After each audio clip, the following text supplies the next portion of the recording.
Because police say that she had suffered traumatic injuries. And so you don't know how those happened? I do not. They told me that too. And you know, I was surprised. I was just sitting there in shock when they told me. I was sitting there, I was like, you know, I know nothing about it. Did you love her? I did. Do you still? What's that? Do you still? I do still love her. And I haven't had time to grieve. I haven't, you know, I sat back there and I haven't, because being charged with this, you can look at it and say, well, he don't care. But when you get charged with a murder, you kind of focused on that. And you're not grieving, like, you know, you're not thinking, there's been times I've sat back there and think she's gone, you know, that I almost wanted to call her on the phone and say, but I'm thinking, wait a minute, she's dead. You know? But people don't understand that, you know, to be charged with something, all of a sudden you don't know of her death. And now you suddenly you're being told of her death and you've been told that you've done it. Was that shocking for you? Extremely. I mean, I didn't know what to say, didn't know what to do. I just wanted to withdraw from the world. Mark, what do you got? A couple of reiterations of stuff we've seen before. Where's his sorrow? It's not there. Lots of targeted eyes now on the interviewer. Just as Scott, you were saying those, or maybe it was Greg, those predatory eyes are coming out more consistently now. Yes, if I see those, if you see those, I would want to start being careful. It's nice that there's that screen between the two of them at this point. I would quite like that screen or a long table between me and him if he's got that kind of eye contact with me. Chase, what do you got on this one? This was hilarious watching this. I wish I would have seen the pupil dilation. I watched this on my phone on an airplane. It's good. Hard to see. You'll see it's good. Yeah.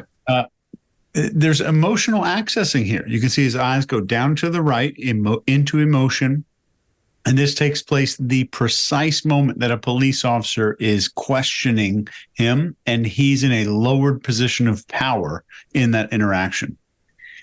Innocent people don't need to tell you that they got the information from the police.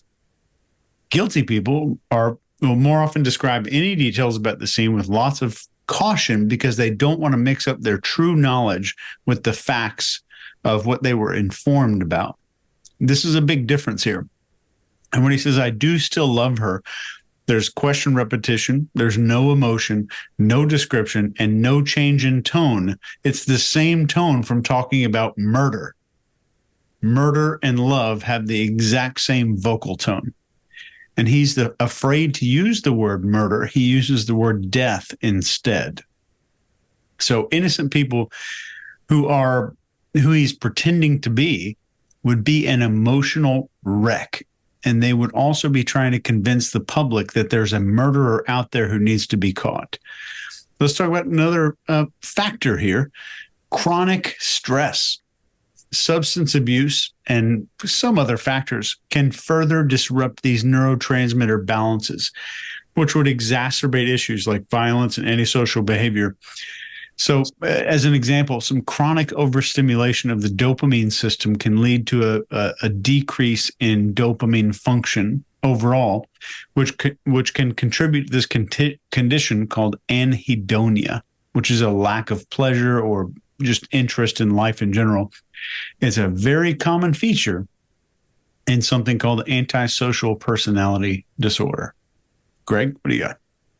Yeah, so let's talk about a couple of things. First, no grief. No grief. There's one emotional accessing point, Chase, you bring up, and that has nothing to do with her. It has to do with the police telling him something. No grief, no emotion.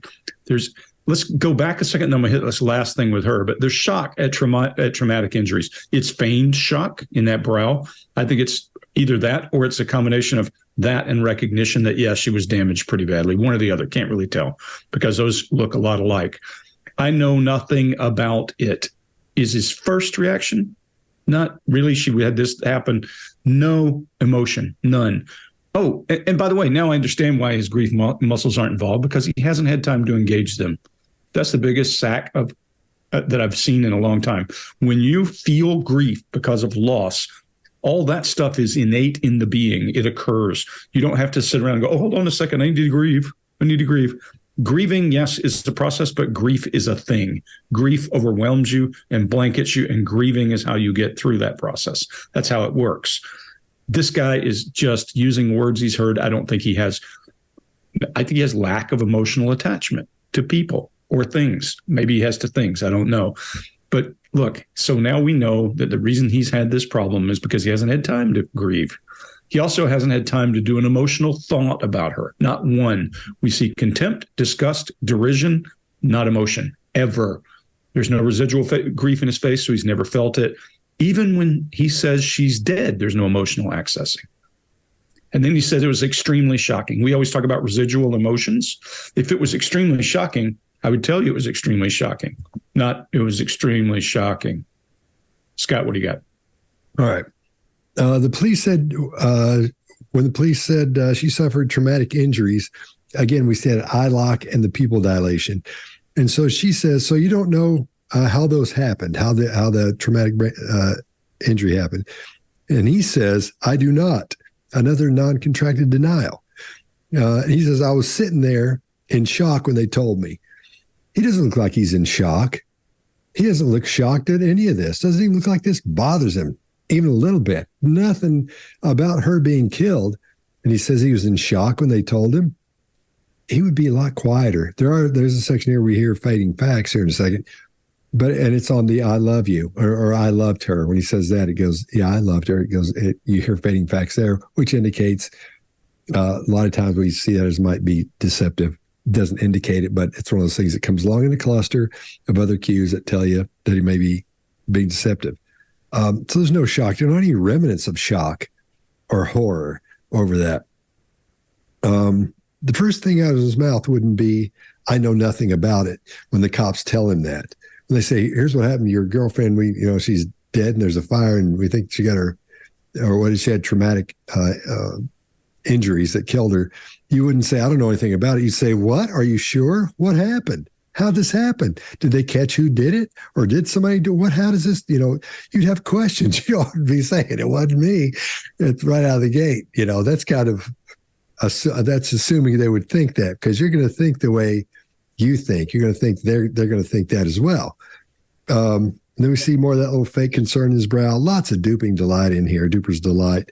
And I think the interviewer does a fantastic job of asking the question and just sitting back and listening.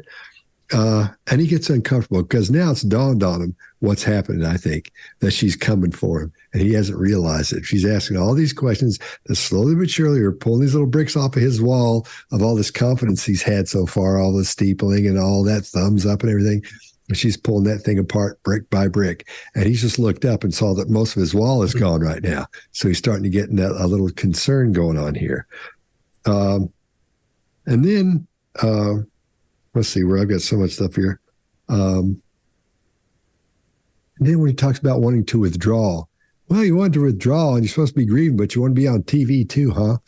So what's that about? You got enough time to come out of that deep grief you're in and be on TV? There you go. I think that says a whole lot about this guy. I'll leave it there. Is that everybody? Oh, Mark, what do you got? Yeah. Okay. Let's have some old school, honest to goodness, evolutionary behavioral psychology. So why do we yawn? Why is it this big thing that we all do? And why is it contagious? Well, here's what we notice about our dogs is when they're moving often from excitement and out of that excitement, you'll see them yawn. It's because they're changing their state. And so why do we yawn? Because we're often changing our state from being lively to sleepy. Why is it so big and why is it contagious? So everybody can go to sleep at the same time. It's really useful as a family, as a group, to go to sleep at the same time. Here's the issue, though. You still need some people to stand on guard. If everybody's asleep, then who's going to protect you from all those terrible things in the night? You need just a few people who don't yawn like you. They don't go to sleep the same time as you. They don't pick up on those signals. They can stay awake or get up early in the morning. They're not quite social like you. Well, you only needed them for a certain amount of time, and then we domesticated wolves, and then the dogs would be outside of wherever you were fortified in, and they would wake up or stay awake during the night, and they would warn you. So there is an advantage to having just a few people who don't yawn like you. They don't have the same emotions as you at the same times. So what world is he in that he would be waking up at 3 a.m.? Waking up at 3 a.m., early, as one of our contestants once said. And there are no tigers in the back of his car. Well, the tigers are maybe somewhere inside of him, but he's waking up early. This is the time, 3 a.m., for certainly for the culture that he's in, that within the circadian cycle is when most people are in their deepest sleep. So if you get up at 3 a.m., in the morning, actually, your immune system depresses at 3 a.m. That's why if you've got something, you caught a bug or a virus of some sort, it's usually about 3 a.m. that you end up getting up and being sick because the immune system shut down at that point. So why is he up at 3 a.m.? Is it because he has some job that he does at 5? I mean, that's, there are outliers always.